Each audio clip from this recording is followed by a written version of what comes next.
The opinions of the guests and host are their own and do not represent the opinions of Ironclad, the Border Patrol, or the Department of Homeland Security. The Mexican cartels are taking total advantage of the wide open, porous border. They're making billions of dollars. They're running the largest human trafficking, sex trafficking, drug trafficking operation in the history of this country. And unfortunately, they're operating with impunity. They have no fear.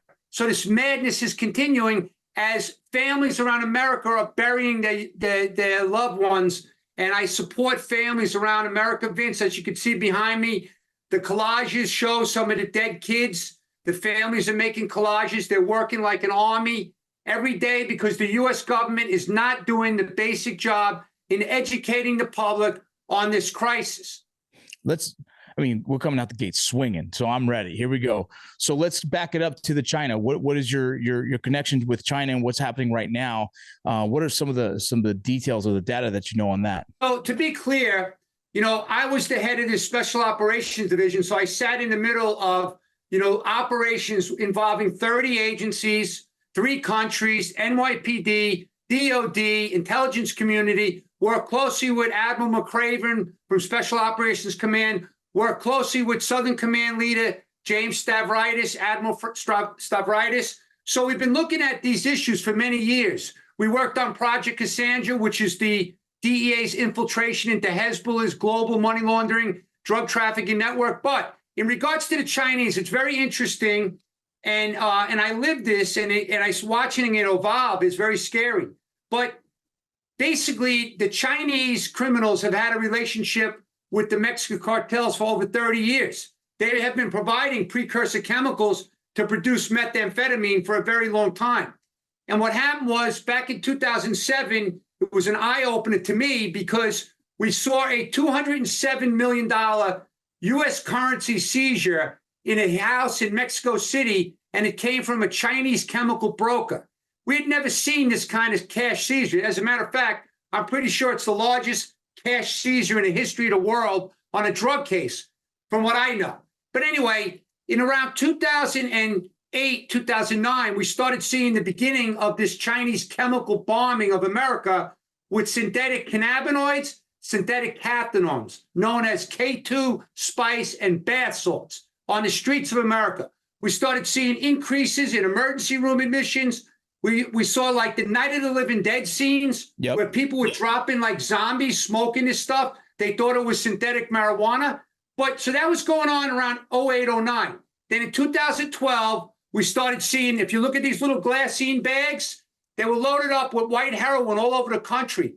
But all of a sudden, we started seeing people dying from illicit fentanyl, which we had never seen really on the streets too much, right? So it was all coming out of the Chinese labs.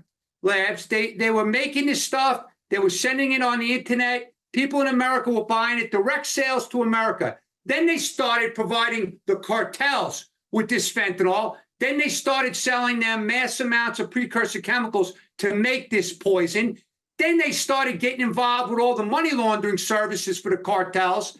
Then they started showing them how to make these pills. And they started sending the Chinese down to Mexico. And then it became fake pill madness in America. Tsunami of pills started in the 2015, 2016. So the cartels started taking this over. But it's this evolving crisis. But Vince, one thing I want your audience to know is that it's now beyond fentanyl. What we have now is xylazine, which is horse tranquilizer that's rotting people down to the flesh in the bones of them, in their bones, right? Because it's causing necrosis.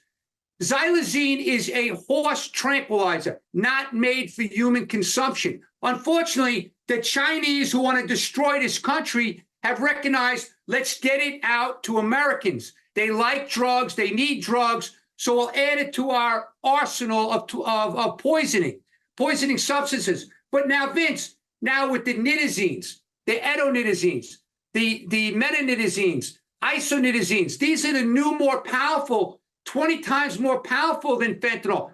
That's what's showing up in the autopsy reports today. So make no mistake, this is an ongoing attack. We are at war. It's a chemical substance. And shame on anyone in America who's not paying attention to this.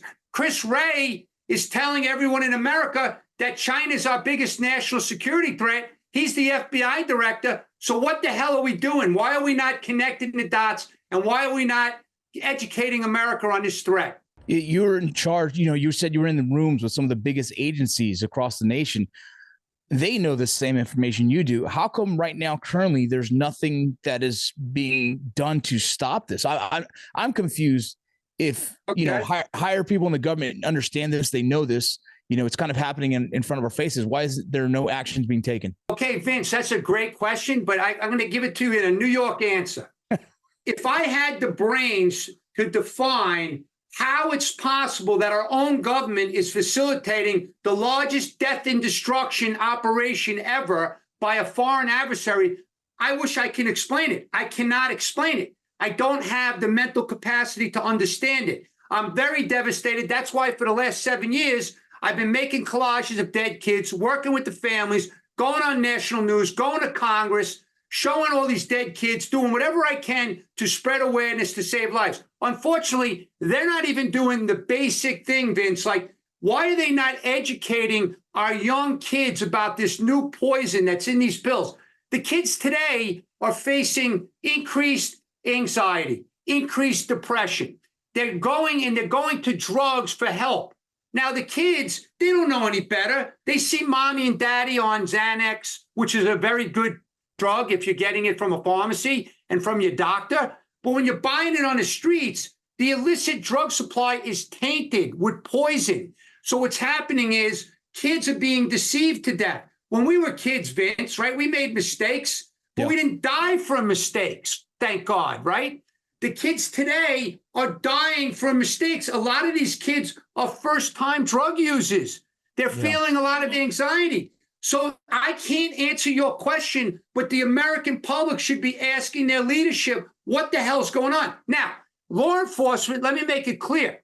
Even though morale is at rock bottom across the board in law enforcement because they don't have the support that they need, they're still fighting. They're still saving lives. They're still doing what they need to do, but they need help from the White House. They need the larger U.S. government apparatus to start working together to decimate the cartels. But Vince, how the hell are you going to do that when we're not even shutting down the border? We're inviting these unknown people from around the world. We have 1.8 million known gotaways already. Who the hell are these people in our country, right? So how are we going to do, how are we going to solve this if we're not even doing the basic stuff? It's crazy. We cut through the partisan talking points. We're not interested in perpetuating fear. We're interested in seeking truth, hearing what's really going on America's borderland.